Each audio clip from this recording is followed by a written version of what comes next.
Lama menghilang dari layar kaca, pasangan selebritas Arie Untung dan Fenita Arie terus membesarkan bisnisnya baik dalam F&B, clothing line fashion, hingga kanal YouTube.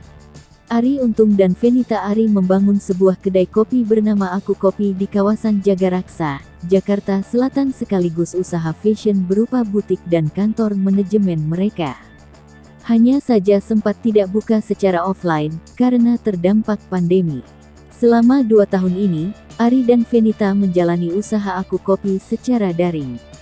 Alasan Arie membuka kedai kopi menjadi satu dengan bisnis Fenita dan kantor manajemennya, karena ia ingin membesarkan usahanya bersama sang istri. Pria berusia 46 tahun itu mengungkapkan ia mendirikan kedai kopi karena ingin mendukung Fenita yang gemar bikin kopi. Agar usaha kedai kopinya laris dan diingat masyarakat, Arie Untung menggunakan namanya untuk bisnis tersebut. Sementara itu, Fenita Arie senang karena ia punya butik untuk mengembangkan bisnis fashionnya dalam bidang clothing line. Bahkan, Fenita Arie menganggap usaha kopinya unik, sebab pelanggan bisa meminum kopi sambil melihat dagangan busana yang ia jual.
Hai pemirsa Sri Popo TV, jangan lupa komen, like, dan subscribe, serta tonton terus berita-berita terupdate lainnya.